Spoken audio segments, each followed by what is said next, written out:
Pekan ini dunia peternakan tanah air heboh usai peternak di sejumlah daerah yang membuang susu yang tertolak masuk ke pabrik.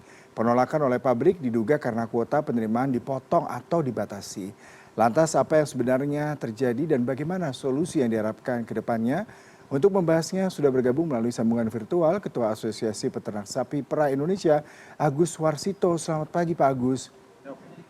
Selamat pagi Mas Yuda. Ya, Pak Agus, tadi berita yang saya bacakan pada tanggal 11 November kemarin, Kementerian Pertanian, kemudian juga sejumlah pengusaha terkait dengan peternak susu juga, mereka sepakat untuk mengurangi importasi susu. Berarti sebenarnya permasalahan yang dikeluhkan para peternak ketika Boyolali banyak aksi membuang susu, kemudian ketakutan tidak dapat ditampung oleh IPS sendiri, sudah terpenuhi Pak tuntutannya. Bagaimana Anda melihat sebenarnya kondisi ini Pak?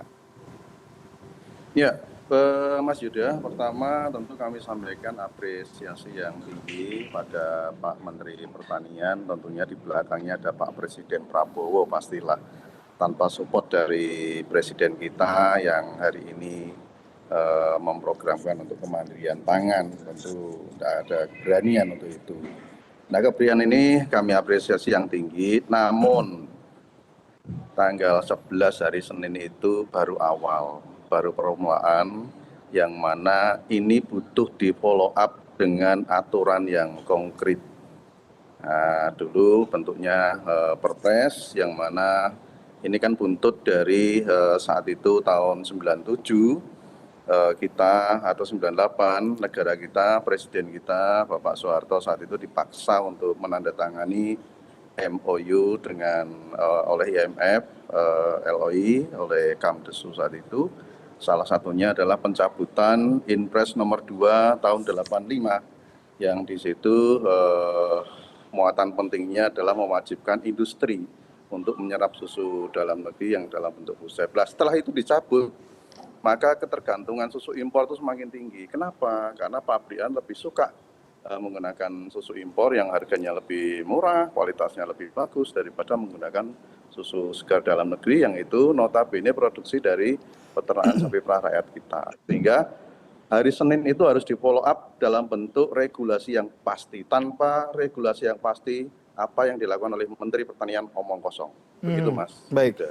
Pak Agus, kalau kita masih menantikan, karena Pepres tadi salah satunya menunggu Pak Presiden Prabowo kembali ke tanah air, kemudian segera diimplementasikan.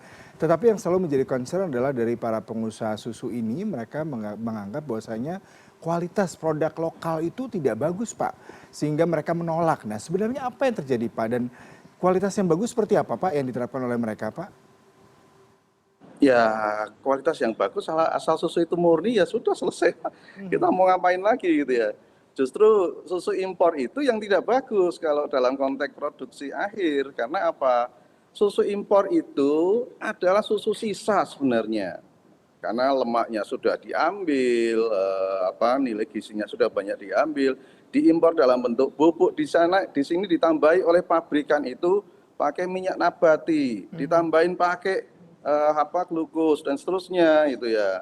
Nah, justru pabrikan itu yang bermasalah gitu ya. Nah, kita itu menyajikan susu yang fresh. Ketika tahu pabrikan bermain seperti itu, banyaklah para peternak kita ikut-ikutan. Kita yang disalah-salahkan peternak-peternak ini. Ini yang benar siapa ini kalau begini?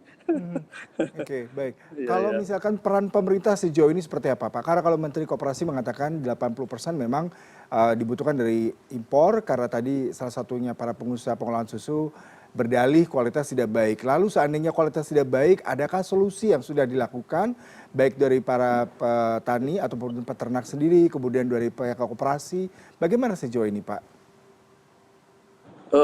Saya tidak masuk ke situ dulu ya, karena terlalu panjang diskusinya kalau masuk ke situ. Saya lebih pada komitmen pemerintah untuk pro pada peternak. Kita tahu bahwa hari ini ada 86 pabrikan.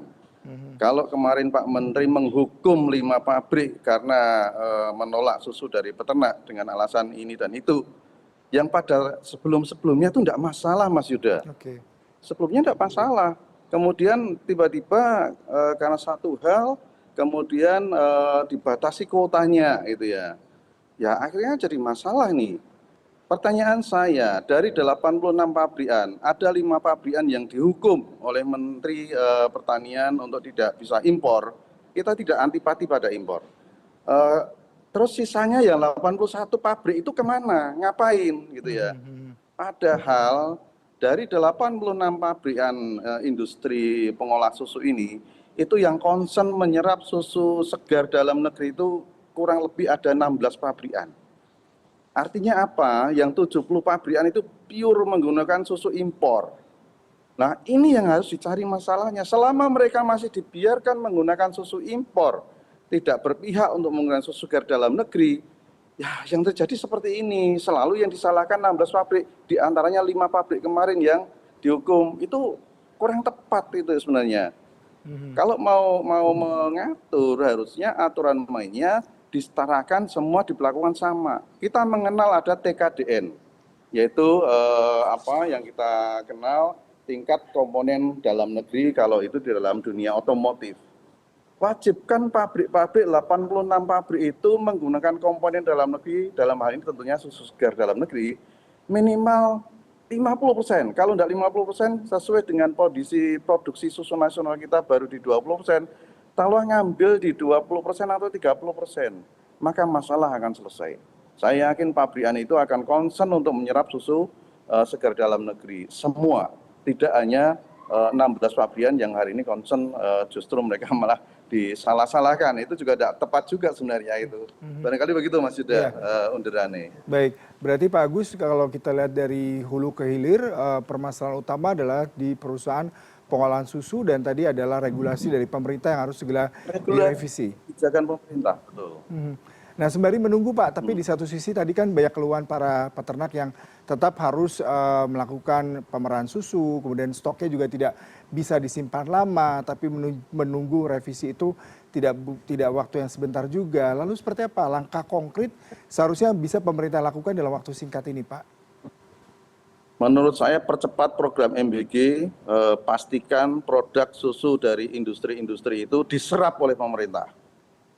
Kalau sudah diserap oleh pemerintah, tidak ada kata-kata lagi dari industri menolak dengan alasan apapun, tidak boleh. Itu akan bisa terselamatkan. Tapi kalau hanya parsial semacam ini, hari ini saja kita masih dengar ada sekian banyak koperasi antri di pabrik ditolak hari ini, tidak boleh masuk. Hari ini saya masih mantau terus ini. Lah apakah ini nanti mau disuntak lagi, mau dituang lagi di tempat sampah lagi? Ya kalau itu yang mau dilakukan, ayo kita tunjukkan nanti bahwa hari ini pabrik pun belum masih menunggu juklak juknisnya seperti apa gitu terkait dengan penyerapan susu rakyat. Harap diketahui Mas Yuda. Jadi susu yang ditolak, susu yang di reject ini kemarin tidak masalah. Baru akhir-akhir ini sekitar 2 minggu ini, artinya susu yang sama dengan kondisi yang sama tiba-tiba hari ini ditolak, di reject. Apa yang salah gitu ya? Nah tentu harus duduk bersama, pemulasan ini diselesaikan dengan komprehensif, tidak bisa hanya parsial, 1 kali pertemuan hanya 2 jam semua selesai, tidak. Faktanya hari ini masih pada ditolaki. Saya dengar. Nah itu kan harus komprehensif gitu ya. Pemerintah tidak hanya sekedar membuat opini seolah sudah berbuat baik. Buktikan dalam bentuk 1 perpres, 2 buktikan dalam bentuk MBG dipercepat. Serap itu susu rakyat, susu bagi pabrik yang tidak mau mengadopsi menyerap susu rakyat tidak boleh ikut program MBG. Nah itu baru jempol itu nanti. Baik. Begitu Mas Yuda. Pak Agus, terima kasih untuk perbincangan singkatnya. Semoga bisa banyak sekali memberikan insight pemirsa CNN dan juga pemerintah terkait langkah konkret ke depannya untuk melindungi industri susu tanah air. Selamat pagi Pak, salam sehat selalu.